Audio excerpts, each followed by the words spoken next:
पण इतिहासाची मला खूप आवड. एक व्हिडिओ बनवला होता, मस्त होता इतिहासावर, पण त्याला काही व्ह्यूजच नव्हते. तर मी 27 वेळा तो चेक केला किती व्ह्यूज आलेत बघायला. तेव्हा जाऊन त्याला 27 व्ह्यू आले होते. मी सरकारची हे करतोय, चेष्टा करतोय, कोणाची हिंमत नव्हती माझ्या मेडिसिन मधली चूक काढायची. मग ते मराठी मध्यमवर्गीय पैसे वाचवले तरी बच्चा भी बैठेगा म्हणून त्याने मला पण त्यातल्या त्यात 500 वसूल करून घ्यावे म्हणून त्याने मला बसवलं उर्दू शिकायला. मी थोडं शिकून घेतलं.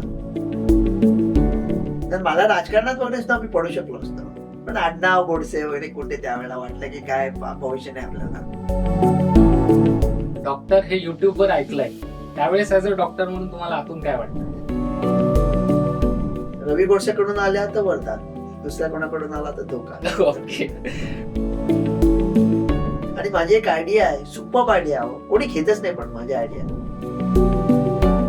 घरातल्यांची रिॲक्शन काय ते तुम्हाला मी गाडीमध्ये व्हिडिओ बसवतो त्याच्यावरून कळतच असेल. हे अमेरिका काढलं इंडियाच्या ॲलोपॅथिक प्रॅक्टिस म्हणून 2 गोष्टी उरतात, अश्वगंधा आणि ॲटिट्यूड. तर कुठून येतो?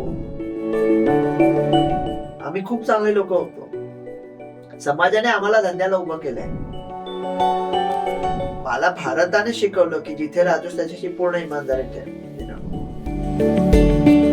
शेवटचा प्रश्न, मोदी भक्त आहात,